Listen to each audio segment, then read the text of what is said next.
ప్రజలను మభ్యపెట్టే విధంగా తీసుకొచ్చి అంతే. ఉత్తుత్తి కంపెనీలు అంటే 10 లక్షల అదే. కెపాసిటీ లేని కంపెనీలు వచ్చి 30-40 వేల కోట్ల మరి అక్కడ చెప్పాలి కదా, మేము ఇక్కడికి వచ్చినాక 1,26,6,000 కోట్లు లేకుంటే 2.5 లక్షల కోట్లు పెట్టుబడులు వస్తున్నాయని చెప్పుకోవాలి కదా.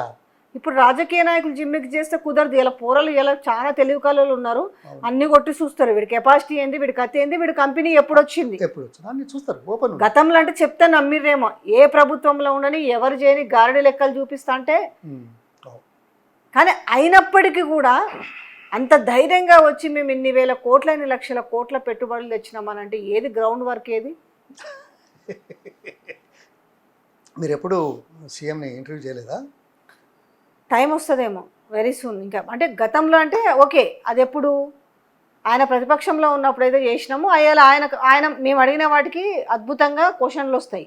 ఇవాళ అట్లా ఉండదు కదా. చేసినాము అప్పుడు ఒక మాట వచ్చేది, ఎప్పుడు ఒక ఊతపదం లాంటి అప్పుడు ప్రతిపక్షంలో ఉన్నప్పుడు, అదిరించేవాడు లేకపోతే బెదిరించేవాందే రాజ్యం అవుతుంది అనేసి ఓ స్లోగన్ ఎప్పుడైనా కూడా. ఇప్పుడు ఎవరన్నా అదిరిస్తామనంటే అదిరించుడు పక్కన పెట్టు, ఇదేంద్రా నాయన అంటే కేసులు పెడుతుండే. ఆయన అన్నది కరెక్టే కదా, ఆయనకి అవకాశం వచ్చింది బెదిరిస్తాడు.